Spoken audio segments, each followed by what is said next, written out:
उस 5 वर्ष के राज में प्रदेश को दोनों हाथों से लूटने का काम किया, कहीं ना कहीं धोखे में रखा, बरगलाया। और 25 तारीख तक मुझे उम्मीद है कि 100 का 100% घर वापसी कर जाएगी। एक षड्यंत्र के तहत उड़ान ये सरकार बना दी। मुख्यमंत्री कहता है मैं बदमाशों को हरियाणा से भगा दूंगा। पिछले 5-6 रोज से मैं रोहतक में हूँ। रोजाना 10-10, 12-12 गांव में गया हूँ। लोगों का गांव के गांव जो है ज्वाइन कर रहे हैं, चौधरी देवीलाल की नीतियों में फिर से विश्वास व्यक्त करें। अब लोगों को 2 चीजों की असलियत का पता लग गया। एक तो बीजेपी की जो 19 में जो सरकार बनी 2019 में, वो सरकार ऐसे लोगों ने बनवाई थी जो नारा तो ये लगाते थे कि हम 75 पार कर लेंगे, तो चौधरी देवीलाल की नीतियों को आगे बढ़ाने की बात करते थे। लोगों के साथ विश्वासघात किया, लोगों को कहीं ना कहीं धोखे में रखा, बरगलाया। उस 5 वर्ष के राज में प्रदेश को दोनों हाथों से लूटने का काम किया।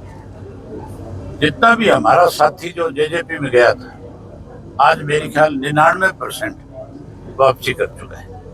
और 25 तारीख तक मुझे उम्मीद है कि 100 का 100% घर वापसी कर जाएगी। ये जननायक जनता पार्टी नहीं थी, ये चंद लोगों ने जयचंदों की एक पार्टी बनाई थी, इसलिए आज उनको साफ कर दिया पूर्ण रूप से। वो तो साफ हो गए। अब ये तीसरी बार की सरकार जो हुड्डा ने बनाई है, अब लोगों को ये भी पता चल गया कि एक षड्यंत्र के तहत हुड्डा ने ये सरकार बना दी। इसलिए विशेष तौर पे जिन्होंने हुड्डा पे ज्यादा विश्वास व्यक्त किया था, उन लोगों ने इस चीज की जैसे ही उनको जानकारी मिली, जैसे ही ये बात सामने आई, उन्होंने मन बना लिया, फैसला कर लिया कि अब हम ऐसे लोगों पे विश्वास नहीं करेंगे। हम नए सिरे से चौधरी देवीलाल की नीतियों को आगे बढ़ाएंगे और भाजपा को सत्ता से पार करेंगे। अभी सरकार के 4 साल बाकी है, भारी 4 साल से संख्या में इन पूरे हरियाणा में इन लोग पार्टी में ज्वाइनिंग हो रही है। 4 साल का मतलब ये नहीं है कि सरकार जिसकी होगी लोग उसके साथ हैं। इस सरकार से हर वर्ग के लोग परेशान हैं, चाहे किसान है, मजदूर है, व्यापारी है, कर्मचारी है, पढ़ा लिखा नौजवान है। आज कानून व्यवस्था है नहीं प्रदेश में। आज तो बदमाशों का राज है। बदमाश धमकियां देते हैं, पुलिस मुक्त दर्शक होकर के देखती है। मुख्यमंत्री कहता है मैं बदमाशों को हरियाणा से भगा दूंगा, और वही बदमाश मुख्यमंत्री के नाक के नीचे फिर लोगों को धमकियां देकर के पैसे वसूल। जीएसटी को लेकर उत्सव की तरह मना रही है बीजेपी। जो जीएसटी में बदलाव हुआ है उसको लेकर कुछ उत्सव की तरह बीजेपी मना रही है। पहले तुम्हें लूट लिया, अब उत्सव मना रहे हैं।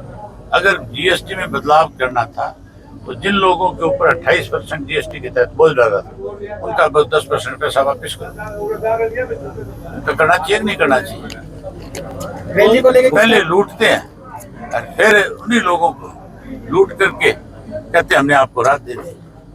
भूपेंद्र हुड्डा कह रहे हैं कि किसानों पर गोलियां चली थी, वो भी लोगों को याद है।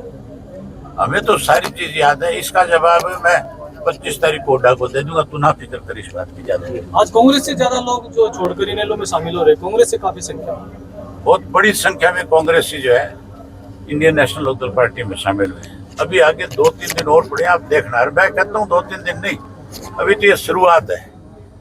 अभी ऐसी हालत हो जाएगी कि हुड्डा रोहतक छोड़ करके दिल्ली जाके बैठे। ठीक है।